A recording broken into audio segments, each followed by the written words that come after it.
Welcome you to the Thursday, January 22nd meeting of the Sacramento Public Library Authority Board. Looks like we have a quorum. Holy smokes. Clerk, may you please call the roll? Roger Dickinson. Karina Talamontes. Here. Phil Pluckybaum. Katie Maple. Here. Mai Vang. I am here. Phil Cerna. Patrick Kennedy. Rich Desmond. Rosario Rodriguez. Pat Hume. Mary Jane Lopez Taff. Here. Rod Brewer. Here. Kevin Spees. Is he there yet? No. Tim Reed. Here. Linda Budge. Here. Somewhere. Tanya Kravchuk. Noel Mora. Thank you, guys. Is Tanya Kravchuk? Tanya Kravchuk. Bina Lefkowitz. Here. Nick Sorry, Blois. Tanya's here. Nick Blois. Jennifer Larrett. Tim Schaefer. Sergio Robles. And we have a quorum with 9 members. Great. All right. With that all present, and I think we'll be expecting a couple more along the way over the next few minutes, we will move on to the next item, which is, have we already done the meeting statement yet, Clerk? No, I'll read that now. This meeting of the Sacramento Public Library Authority is broadcast live and recorded with closed captioning. It is cablecast on Metro Cable Channel 14, the local government affairs channel on the Comcast and DirecTV UVerse cable systems. It is also live streamed at metro14live.saccounty.gov. Today's meeting replaced Saturday, January 24 at 4 p.m. on Metro Cable Channel 14. Once posted, the recording of this meeting can be viewed on demand at youtube.com/metrocable14. The meeting will also be recorded via Zoom. A DVD copy will be available upon request no later than 2 weeks following today's meeting. The full agenda, including reports, is available on the library website at www.saclibrary.org. Members of the audience wishing to address the board should complete a speaker identification form located at the back table and give it to the clerk. Members attending via Zoom should raise their hand in the Zoom program. Please speak clearly when addressing the board and state your name for the record. Comments are limited to 3 minutes so that everyone may be heard. Thank you, Clerk. Director Reed, do you want to lead us in the Pledge of Allegiance today? Absolutely. Okay. Do we have everybody stand? Salute, pledge. I pledge allegiance to the flag of the United States of America and to the republic for which it stands, one nation, under God, indivisible, with liberty and justice for all.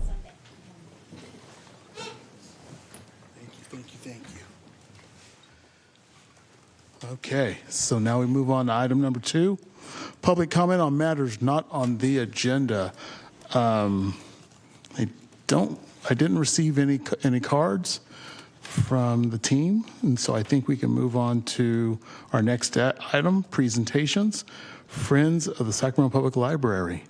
Devon, you are up.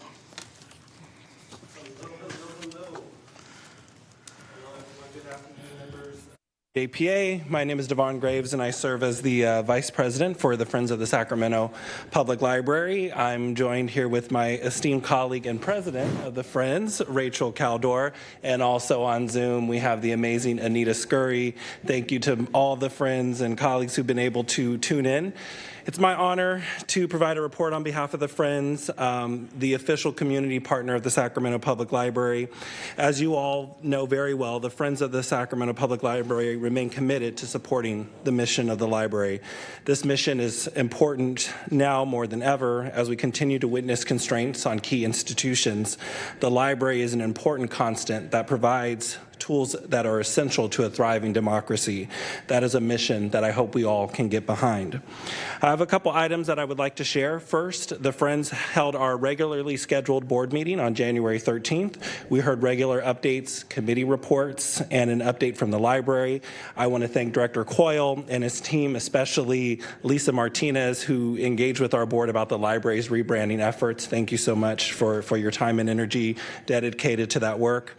In addition to the reports, the board discussed the Friends Supporting Friends grant, something that I've previously shared with this board, where we are greenlighting a project that is created with the goal of supporting some of our less fortunate affiliate groups that may need some additional support. So a working group of our board and Friends members budgeted an initial $50,000 that affiliates can tap into to get support for programming at their local affiliate level.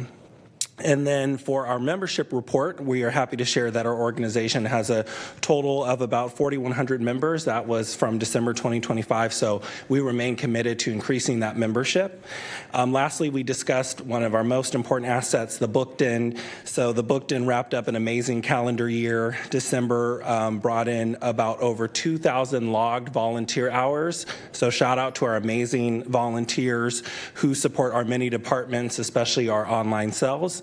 As always, we welcome your visit to the Booked-In, individual friend affiliate board meetings, and the occasional Friends highlights in your newsletters and communication out to your community and your constituents. So if you need support on messaging, our team is happy to support getting you something over so you can include that, because highlighting the work that the Friends do in the community and an asset, I think, is important. Lastly, we have our upcoming All Friends board meeting scheduled for February 1st. That'll be taking place at 1 p.m. at Bell Coolidge Library. You're invited to attend, and again, that is an opportunity to engage with friends from across the Sacramento region who are dedicated and very strong advocates for the community. So I definitely recommend you stopping by, paying a visit, and the floor will be yours just to engage and talk about the work you do, whether as a member of the JPA or just in the community. So thank you as always for the opportunity to present on behalf of the Friends of the Sacramento Public Library, and I'm happy to answer any questions at this time. Thank you, Devon. What day is the Bell Coolidge event? I believe it is a Sunday, yes. This Sunday? No, February 1st. February 1st, okay. Yes. Mm-hmm. Didn't want to get it mixed up because my mom's birthday is this weekend and I don't want to be on her bad side. And it starts at 10, you said? It starts at 1 p.m. 1 p.m. on February 1st. Correct. Good deal. Good deal. Chair Brewer, we can have the clerk of the board send an invitation to the board members with that information. Thank you. We'll do that as soon as this meeting's over. That'd be great. That's great. Thank you so much. Thank you. Any comments or questions from any of our directors? Hearing and Chair Brewer, I'm sorry. Yes. Anita, I saw you unmuted. Was there something you wanted to add? If I could pass it over to my colleague. I just wanted to say there's going to be food. Makes a difference. now you've won the board over now. Well, with that said, thank you so much. Thank you. And thank you for the reports. They've been very helpful, very timely. It definitely highlights the work that the Friends of the Sacramento Public Library and all of our respective chapters, what they're doing as a whole, and really appreciate it. So thank you so much. Thank you. So now we'll move on to item number 4, Executive Team Report. Director Coyle. Thank you, Chair Brewer and members of the Authority Board. Before I start my report, we have a video that our comm team has put together to support also our annual report that you have in front of you.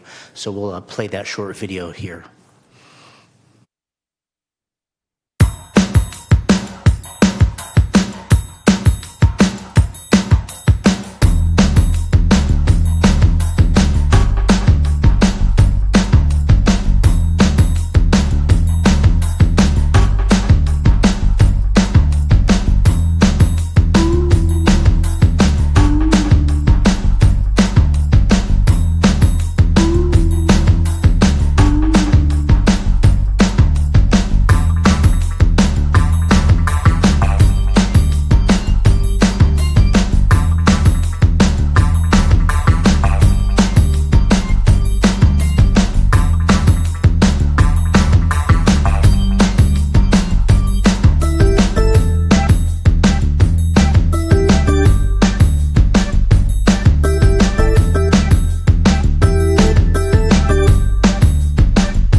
I wanted to start with that video because it highlights really the breadth and depth of the work that the staff and the community, that staff have done with the community over the past year. This is only a brief snippet, a short snapshot of the great work that the staff has done in terms of reaching out to the community and providing programs and services in response to the community in our strategic plan. And we hope in the coming months to share more information with the board about where we are with the strategic plan and how our programs and services are aligning with that. But I'd like to highlight mostly when we talk about how you measure success in a library, there are lots of ways that people think about it. And the most common is how many people visit and how many people check out books. I think that's a good lodestar that I think everyone uses across the country. And if you look at our uses across the last year, we are nearly at 9 million items checked out, which is a significant amount. Our team does an extraordinary job of processing the materials that come in. The staff put them on hold on the shelf, and the customers come check them out, and that cycle starts all over again. And it's why people come to the library, I think one of the key reasons. And so as we look at how we provide our resources, we're really focusing on making sure that the materials we provide to the community are reflective of what they're looking for. We are facing some challenges, though, with the closure of Baker and Taylor, as we reported previously.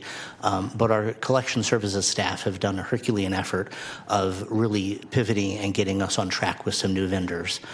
We are seeing some delay in materials coming from publishers because of the supply and demand issue.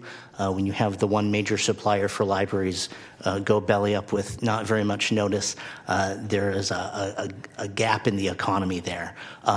But we are seeing materials return or be shipped to us from the vendors, taking a little bit longer. But if you hear from constituents and have questions about it, we're happy to answer those questions from the users. We're doing our best to make sure that they get on the shelf as quickly as they can, and providing alternative copies also in e-resources.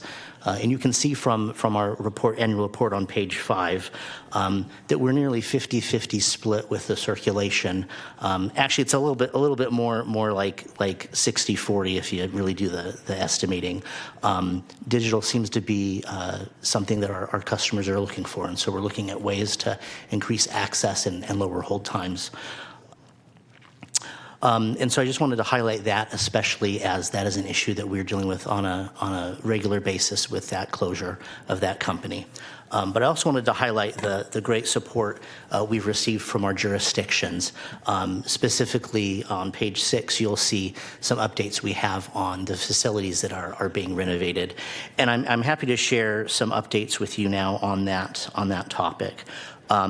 We are happy to report that the Colonial Heights Library has reopened, and we had a soft reopening, and we've opened for full service. We have the community room is nearly completed. We were waiting for the city to install a component of the HVAC system that was on back order. That has been installed, and now we are waiting for the AV systems to be installed so we can continue to have community programs in that space, as well as the furniture and other equipment for that. So we're hoping that will be completed and open for full use in the next month. So we're happy to report that to the board. Also happy to report that the Del Paso Heights Library is reopened.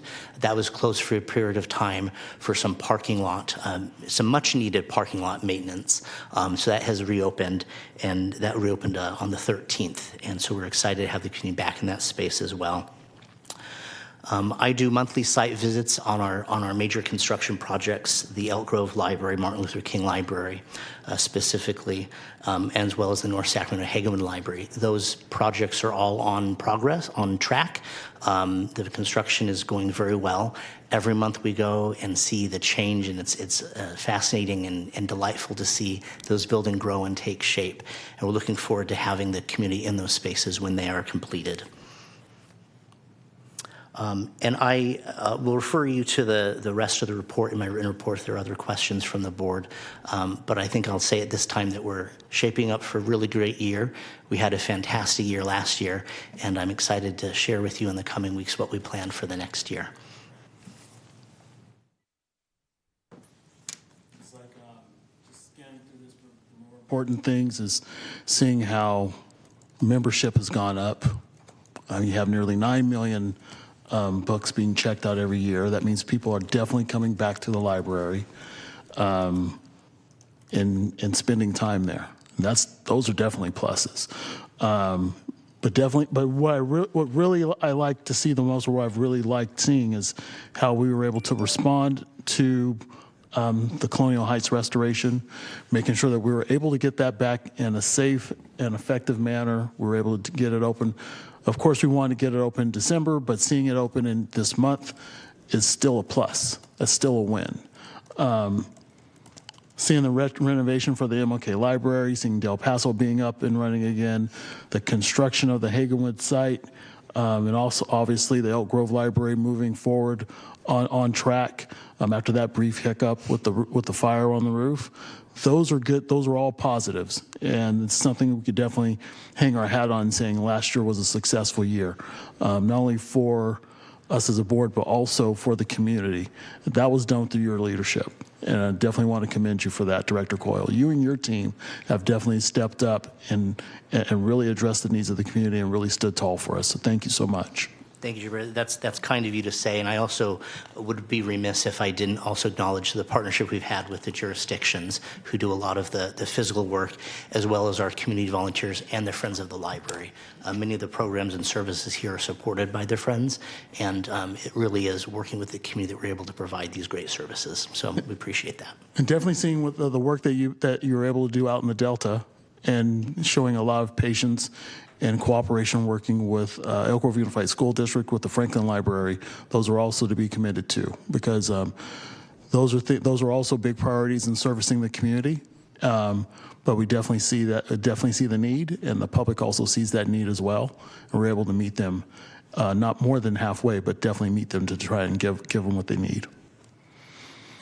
Director Lefkowitz.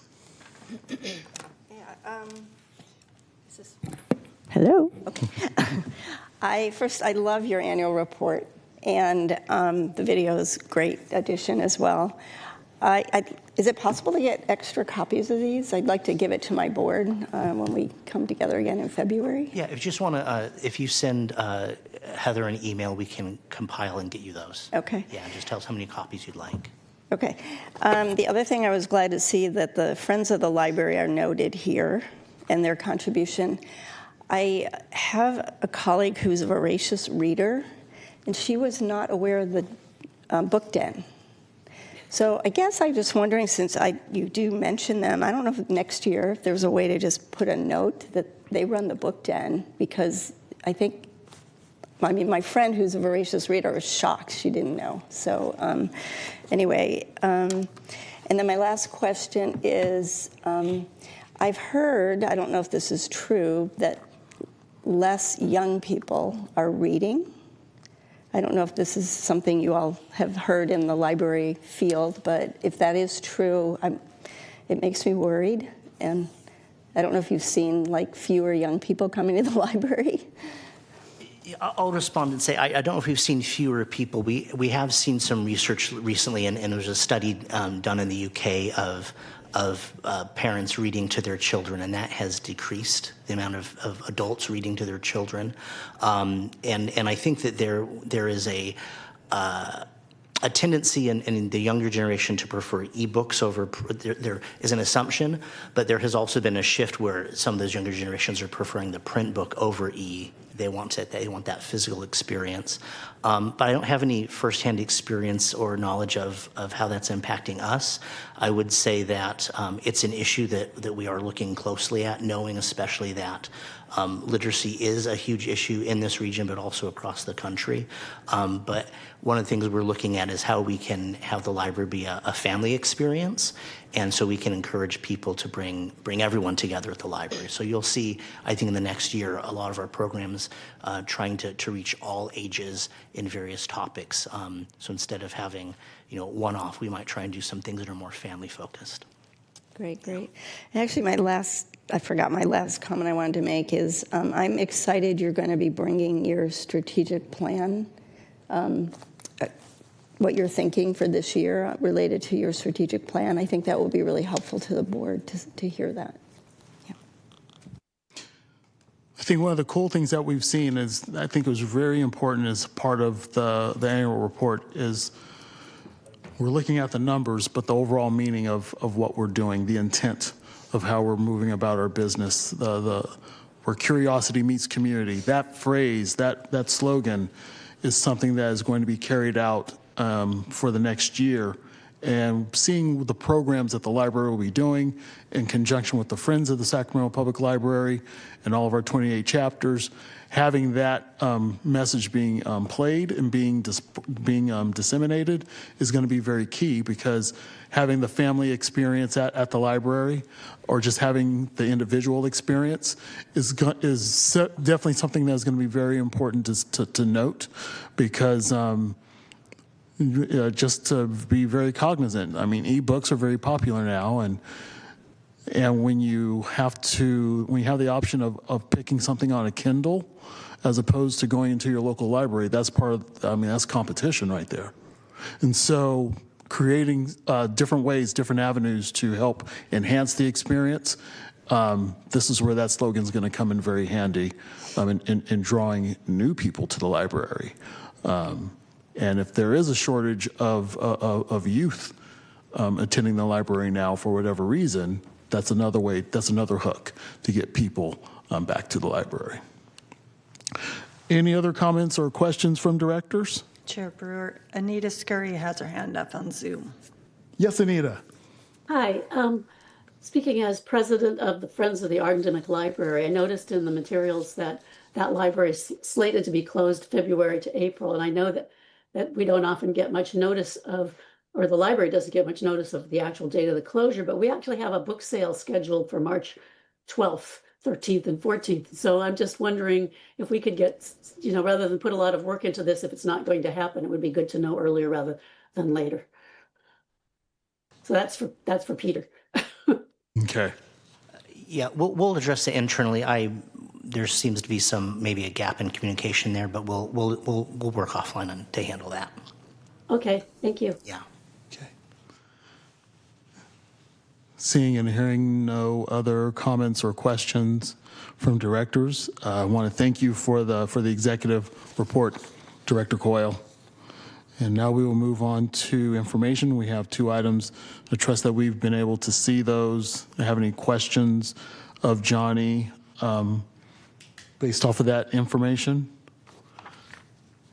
Hearing and seeing none, we'll move on to number 6, the consent calendar. We have 9 items on the agenda for consideration. On consent, do we have any comments from the public? Nope. Hearing and seeing none, do we have any comments or questions from the directors? I'll move consent. I'll second. So with that said, we have a first by Vice Chair Maple, and we have a second from Director Talamantes. All those in favor, please say aye. Aye. All those opposed, say no. No abstentions? Yes. I apologize, but because we have people participating remotely, we do have to do a roll call vote under the Okay. Act. So we have the unanimous from the dais. Now we got to do the physical count. So may we please get the vote, clerk? Roger Dickinson, Karina Talamontes, Yes. Phil Pluckybaum, Katie Maple, Aye. Mai Vang, Yes. Phil Cerna, Patrick Kennedy, Rich Desmond, Rosario Rodriguez, Pat Hume, Mary Jane Lopez Taff, Yes. Rod Brewer, Yes. Kevin Spees, Tim Reed, Yes. Linda Budge, Yes. Tanya Kravchuk, Aye. Noel Mora, Aye. Bina Lefkowitz, Yes. Nick Blois. Aye. The motion passes with 10 members voting. All right, thank you, members. So now we will move on to item number 7. It's an action item, 7.1, the annual audit report. Johnny, you are now up. Bless you. Thank you. Thank you, Chair Brewer and members of the board. On the agenda today are the audited financial statements for the fiscal year ending June 30, 2025. So I have a short PowerPoint presentation here, but feel free to ask any questions along the way. So we had a successful year-end close and audit process as well too. We did run into some challenges with this close due to the financial software upgrade from our Eden financial system to Enterprise ERP. Managing two systems and trying to close the books is definitely a juggling act. So appreciate the staff and hard work of the especially finance staff and management team as well too, in terms of getting all the pieces in place and making sure we can close the books. With the challenges, we did run into some delays. The audit was slightly delayed in terms of completion. We had to manage migrating 12 modules within Enterprise ERP. 9 are successfully completed. 1 is still in progress, and 2 human resources and the payroll system is still in the works. So we're not completely done yet, but we are on the right track. So we were a bit delayed, about 2 weeks behind the normal closing date of November 30th by the time we complete the audit. So the end result was an unqualified audit opinion, meaning that the authority is in compliance with GAAP and GASB standards, so generally accepted accounting principles, and the Government Accounting Standards Board. Our internal controls are good, and there were no audit findings.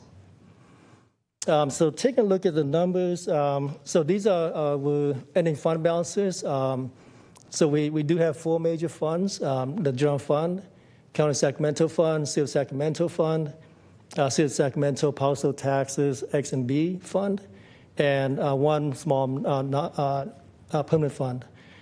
So General Fund ended the year at $10.7 million, County of Sacramento at $34.1 million, $14.8 million for City of Sacramento Fund, which is the General Fund and Measure U combined.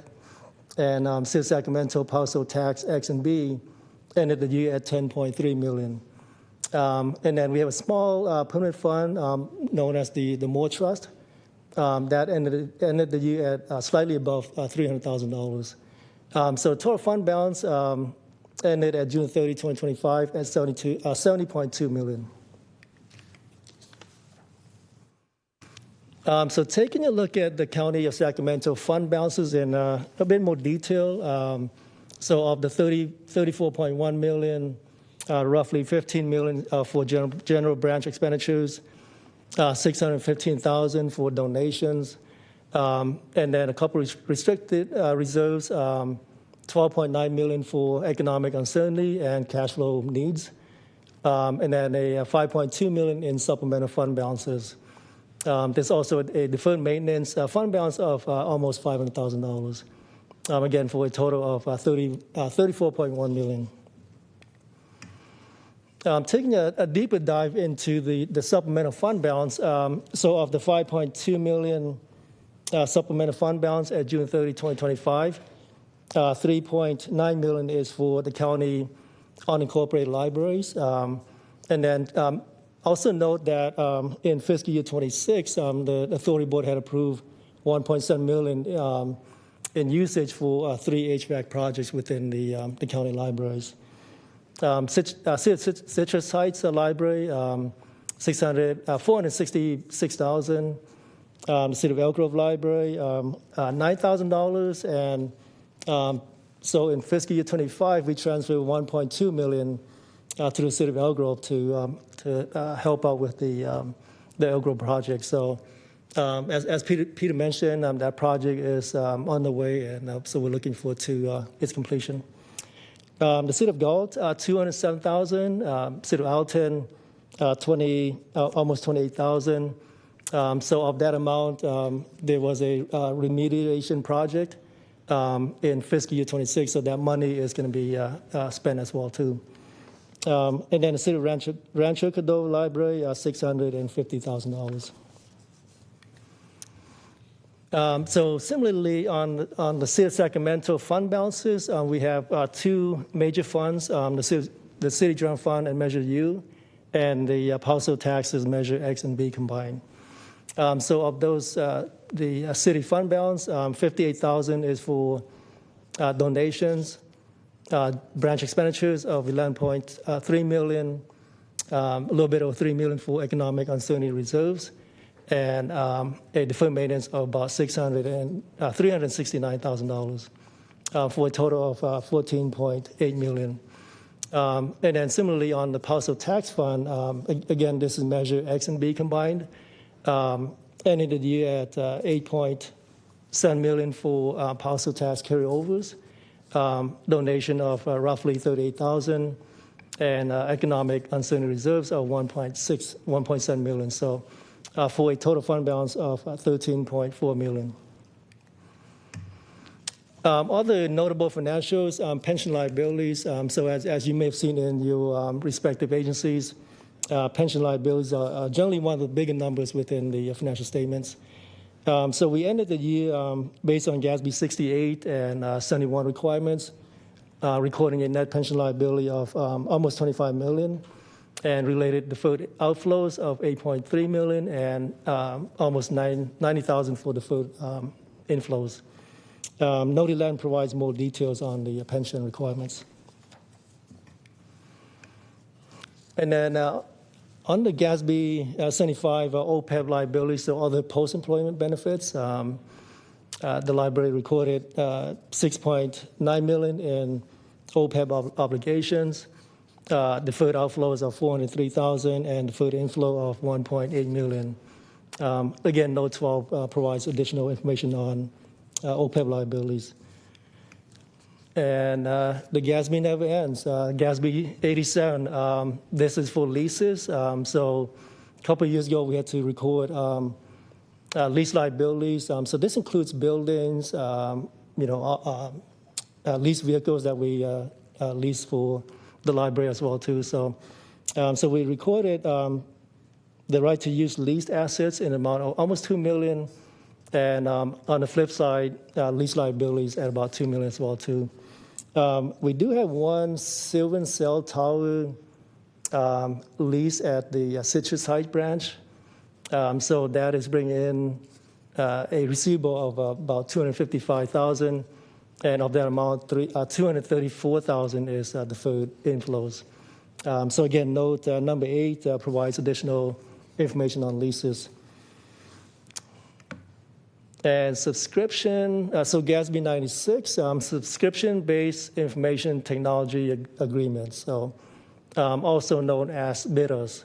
And so this is recording subscription liabilities and subscription assets also. So as Director Coy mentioned earlier, the e-books and so forth are more moving towards subscription-based.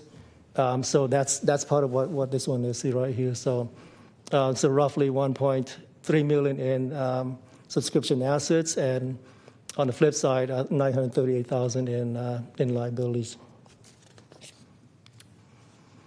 And lastly, this is a new standard, GASB 101. So this is effective fiscal year 25. This requires updates to the recognition and measurements of compensated absences. So prior to GASB 101, typically we record PTO, so paid time off, holiday and credits, and other accrued liabilities. But with GASB 101, the requirement is that we need to estimate what these other accrued leaves are in terms of liabilities. So we've never recorded liability for CAT leave or California sick leave. And so with 101, we did a 5-year look back, so analyzing 5 years worth of data to see how much time staff had taken for CAT leave and sick leave, and come up with an estimate and present that to the auditor to make sure that they are accepting our estimates. So with GASB 101, we had to do a prior year adjustment of 364,000. So this is a combination of the CAT leave and sick leave. So CAT leave, as you might know from your agencies, are mainly for staff that do not get PTO or vacation. So just a small portion of sick leave for on-call staff within the library. So the bulk of that amount is for cat leave, which is for emergencies and other needs. So the total compensated absences that was recorded on the books as of June 30, 2025 was 3.1 million. So again, most of that amount is for paid time off, so PTO balances. So this is a pretty busy schedule. So we present the financial statements under two standards, so the modified accrual and the full accrual accounting. So under modified accrual, this is where all the governmental funds are recorded. It focuses on current available resources, and this is where we do all of our budgeting on a yearly basis. So again, looking at the fund balances, we ended the year at 10.6 million for the general fund and 34.1 million for County of Sacramento fund, City of Sacramento general fund and Measure U at almost 15 million, and parcel taxes X and B at a little bit over 10 million, and one small permanent fund of 365,000. So again, the total fund balance at June 30 was 70.2 million. And then on the right-hand side, this is the full accrual accounting. This is more like the private sector accounting, where it captures all of the available resources, so including capital assets, long-term liabilities, and as I mentioned earlier, pension liabilities, OPEB, accrued compensated absences, leases, and SBITA. So when you factor in all these other liabilities, it presents a net position of 57.1 million. And so of that amount, 14.4 million is for capital assets, county branches at 18.6 million, City of Sacramento general fund at 7.2 million, parcel taxes X and B at almost $6 million, and 5.1 million for restricted agency-wide and unrestricted of almost 5.9 million. So again, a total of 57.1 million. So when you compare the two numbers, 70.2 versus 57.1, there's quite a gap there, and mainly because it's due to the other long-term liabilities, OPEB, pension, and so forth. And lastly, so under attachments A, governance letter, attachment B, management letter, these are the required communication letters from the auditors. So happy to report that there were no difficulties encountered in performing the audit, no disagreements with management. The books are clean, so the financial statements are good, and no reportable issues identified. So that concludes my report, and I'll be happy to answer any questions. Thank you for running us through this update. As we were going through the numbers and as you shared the overall description and the meaning behind it, I thought that was very helpful, especially that delta that you regarding the government versus the private. And I think that was very helpful as well. But looking at the overall scope, what are any pitfalls that you have seen or the analysts have seen when doing this actual report as we come into this next fiscal year? And is there anything unforeseen that we should be looking at or be aware of in terms of unfunded liabilities?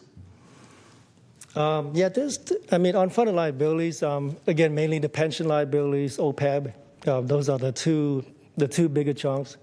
And there's probably really no surprises. Those are standard liabilities, and unless we cease to exist or shut our doors, those liabilities are going to continue on an ongoing basis. It's a challenge to try to fund it like 100% because when you try to, then you're always trying to catch up. And I believe our PERS contribution is about close to 80% funded. So that's a really good number. But in terms of the liabilities, again, that's just going to continue to progress as we move forward. Okay. Thank you. Any questions or comments from directors, either on the dais or on the screen? Director Mora. I just wanted to say congratulations on having no findings. Oh, thank you. Yeah, it's a collaborative effort. We have a small finance staff, but everybody is, passionate about their work. The migration from Eden to Enterprise, that really took a toll on the whole team. So we're about 80% completed. Again, the two major modules, human resources and payroll, that's another big obstacle that we need to go through as well too. But we have some good new staff in place, some new HR staff and payroll staff as well too. And so the team is really excited about the new software and what's going to bring to the table. And I must say, this is a once in every 20-year project. So slight delays, input issues, fixed assets. We had to do imports about 6 times to get it done. So we got the financials done, but the capital assets was one of the major problems for us. But we got it done. Good deal.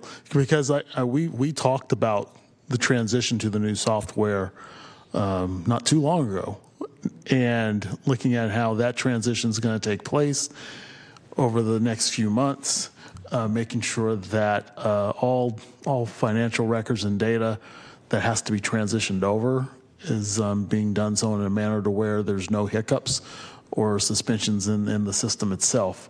Are you experiencing any of that right now? Currently, right now, no hiccups. Again, the last 2 modules, human resources and payroll, that is slated to go live in October. So this coming October.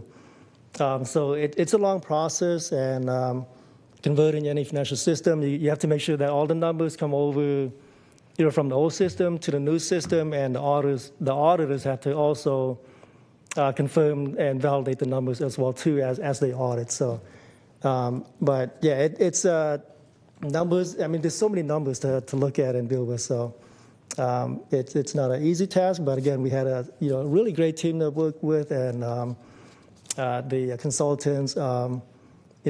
Some of them were great, some of them were not that great. During the process, but we managed to get through it. Well, I want to thank you and your team for the work that was done on this. It's really sharp, very focused, and greatly appreciated. Any comments from the public? And I'll do one last question for our directors. Hearing and seeing it, I'm looking for a motion and a second. Move to approve. Second. So we have a second from Director Mora, a second from Director Reed. All those members online, clerk, may please call the roll. Roger Dickinson, Karina Talamontes, Yes. Phil Pluckybaum, Katie Maple, Aye. Lai Vang, Yes. Phil Cerna, Patrick Kennedy, Rich Desmond, Rosario Rodriguez, Pat Hume, Mary Jane Lopez Taff, Yes. Rod Brewer, Yes. Kevin Spees, Tim Reed, Yes. Linda Budge, Yes. Tanya Kravchuk, Yes. Noel Mora, Bina Lefkowitz, Yes. Nick Blois, Aye. and motion passes with 10 members voting. Director Blois with a strong aye. Motion carries. Thank you, directors. And now we can move on to item 7.2, which is the fun part of the hearing, the election of a new board chair and vice chair for 2026. So I've had it's been a pleasure. It's been a pleasure serving on the board as chair for this past year, and seeing a lot of progress move along on all the projects that matter most to each of the directors, but really the public. And seeing the work that is being done really gives me a strong reinforcement that The library, Sacramento Public Library, is moving on an upswing. Friends of the Sacramento Public Library, with that strong performance in fundraising last year, was amazing. And I can't help but believe that this year it will be just as strong, if not stronger. But with all that said, a lot of that doesn't happen without the partnership of the library staff, the Friends of the Sacramento Public Library, and our fellow directors present and in TV land. And even though I wasn't there physically at a lot of these events, I was definitely there in spirit, and definitely chiming in through email or text, just to let you know that I have your back. And I think you'll be in great shape with who our next chair will be, because person leads with heart, leads with spirit, and definitely works in the best interest of all the community. That person I'm talking about is the person that I'm going to nominate for the role of chair, and that is my vice chair, Katie Maple, if she will have it. Chair, if I may, I will happily accept the nomination. Thank you. And it's been a real joy serving as vice chair for last year. I've learned a lot from you, from the staff, and just about the library system in general. So I really look forward to spending this next year learning even more, getting much more hands-on, especially about summer reading challenge. And, I love the prom drive and finding ways that we can get out the word about all the great work that's happening. So I will happily accept the nomination. Thank you. Thank you. And for vice chair, definitely is a person who shares that same spirit, that same commitment, and presence. And that person is Citrus Heights Council Member Director Mary Jane Lopez Taft, if she will accept. Thank you so much, Chair Brewer. I absolutely will accept. I really appreciate that vote of confidence and look forward to working with the board and Chair Maple. Okay, it looks like we have a ticket. So now I'm looking for a motion and a second. I'll move it. I'll second. So we have a motion by Director Talamantes, a second by Director Lefkowitz. Clerk, may you please call the roll? Roger Dickinson, Karina Talamontes, Phil Pluckybaum, Katie Maple, Aye. Mai Vang, Yes. Phil Cerna, Patrick Kennedy, Rich Desmond, Rosario Rodriguez, Pat Hume, Mary Jane Lopez Taft, Aye. Rod Brewer, Aye. Kevin Spees, Tim Reed, Yes. Linda Budge, Yes. Tanya Kravchuk, Aye. Noel Mora, Bina Lefkowitz, Yes. Nick Blois, Aye. and motion passes with 10 members voting. Thank you, Clerk, and thank you, members. And congratulations to new board chair, Katie Maple, and vice chair, Mary Jane Lopez Taft. Thank you. Congratulations.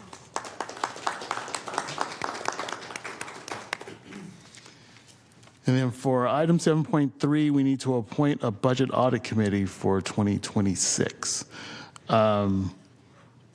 These are very important key meetings, and they take place normally a week before our library board meetings, and they take place at least every month or every other month. Because I know we met like quarterly this year. Mm-hmm. Director Coyle, could you expand a little bit on that? Yeah, I think we meet, typically I think it's usually every other month, but more as needed. We are looking to establish more of a schedule ahead of time, so it's kind of been a little ad hoc in terms of the schedule, but our hope is that we'd meet at least every other month. And I will take other direction from our CFO and our legal counsel if I'm misspeaking on the requirements of that. Which they're not correcting me, so I think I'm okay in saying that. Yeah, as I saw counsel, she gave the approval nod, so that's a good sign. Yeah. And for the composition of the committee, it's normally 3 makes a quorum, but how many would make up for various alternates in lieu of members not being present? I'll defer to our legal counsel to respond. Good afternoon. So in 2019, the board adopted a resolution that indicated that you could have anywhere from 3 to 5 members on the board plus 2 alternates. So if you appoint 3, then a quorum would be 2. But if you appoint 5, then a quorum is 3. So, and then you have 2 alternates that can help reach a quorum in the event that board members aren't available to be at the committee meetings. But the preference would be to appoint 5 with 2 alternate, and then 2 alternates in addition. Got it. With that said, any interested individuals joining me on the Budget Audit Committee? Because I'm still very much interested in serving on that. And I'll just say historically, I think we've had the current chair, the former chair, the vice chair, and then a couple of other members as the constitution of the committee, but that is not a requirement in the resolution. Okay. What say you, Chair-elect? I am happy to be a member of the Budget and Audit Committee. Okay. And I'm happy to continue as well. Okay. And I'll go on as an alternate. Thank you, Director Talamantes, the past chair. So that gives us 4 members. We need 1 more to complete the role, and this also includes directors who are on virtually as well, because we can bring you in virtually to participate in the meetings also. And so this is a great time, and also it's a really good committee to be on as we're looking at the fiscal health of the Sacramento Public Library. Any other interested individuals?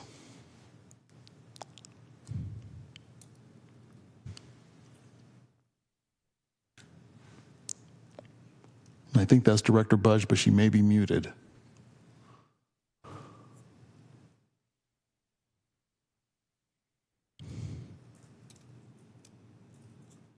Are we unmute?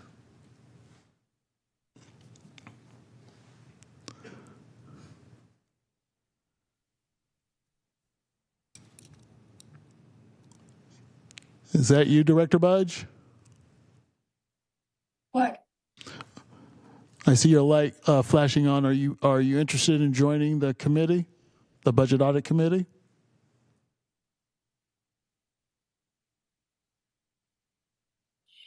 If you don't have anybody else, Rod, I can do that. I've been on it in the past. Okay.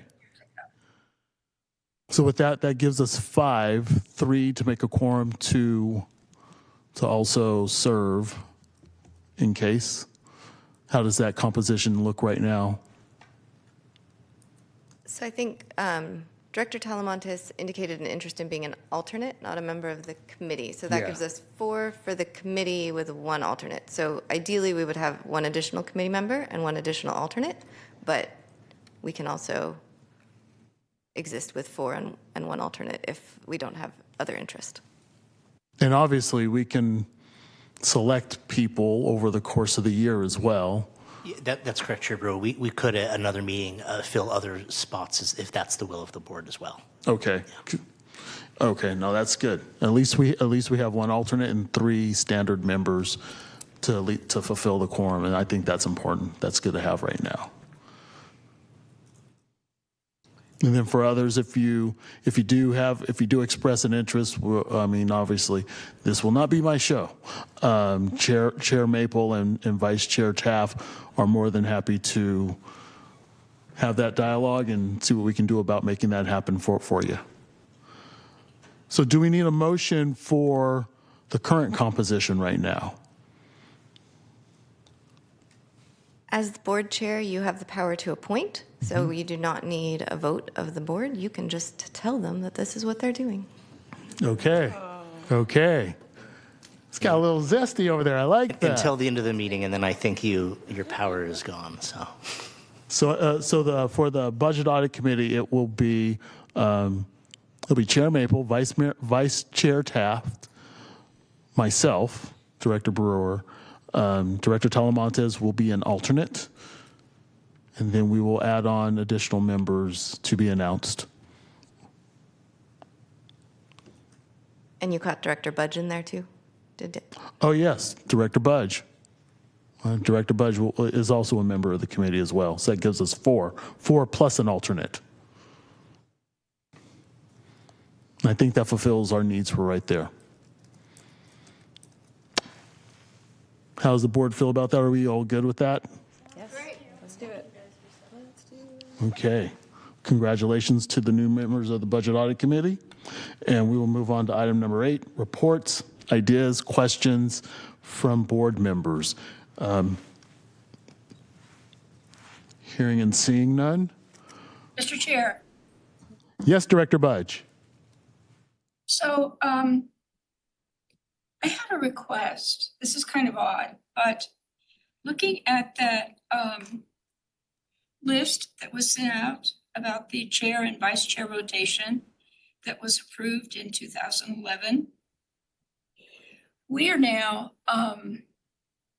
almost 25 years away from the last incorporation of a new city in Sacramento County. And we are what I think might be 14 years away from the adoption of the MOU that created the JPA that includes all of the jurisdictions with the exception of the city of Folsom. And so it strikes me as kind of antiquated that in this list of rotation, we continue to refer to people as county city as opposed to the city that they're from.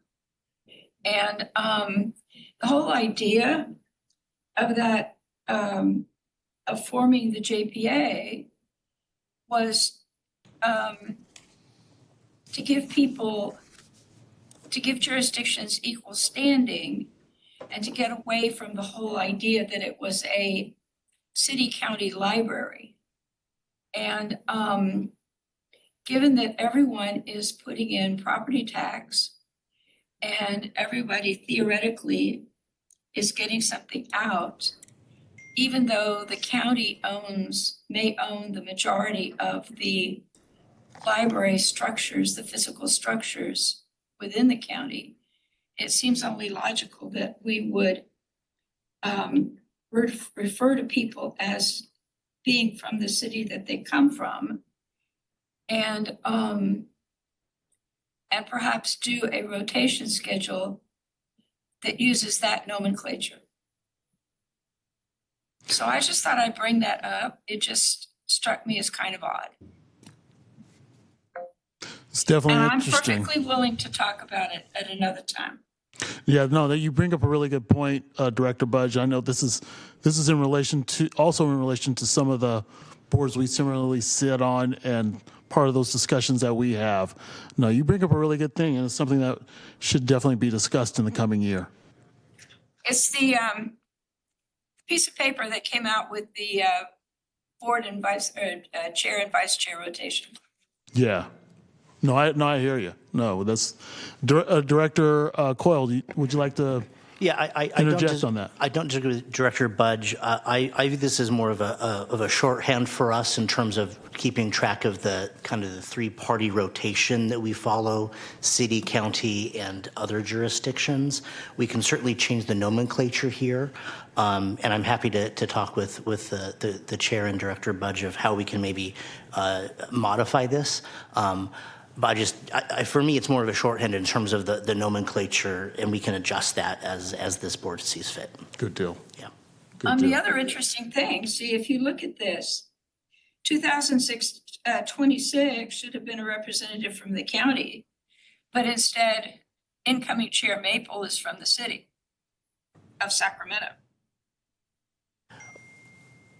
I would say, Chair Brewer, part of that is the adjustment we made for the partial tax measure last year, but also this nomenclature here is, again, that adjusted because of that. So this is a guide, and again, the board is able to make adjustments as they want. So I'm happy to adjust this at the direction of the board. Okay. And usually when you usually have a board and the chair you have a chair and a vice chair, if the vice chair is still there and ready to serve to become the chair, it's normally that line of succession where the chair selects the vice chair and so forth and so on. Yeah, I don't think that is a practice. I don't think there's a requirement for that in our organizational structure, but that is, I think, the intent behind that. Yeah. But yeah, we're happy to adjust this however the board sees fit. Good deal. Yeah. Good deal. Okay. So with that said, now we move on to item number 9. Are there any items for closed session? Hearing and seeing none and not having anything on the agenda, we've come to the magic hour of 4:01. So we've approximately hit 60 minutes on the dot. Thank you so much. Be safe. Have a great weekend. And this meeting is now adjourned at 4:01 p.m.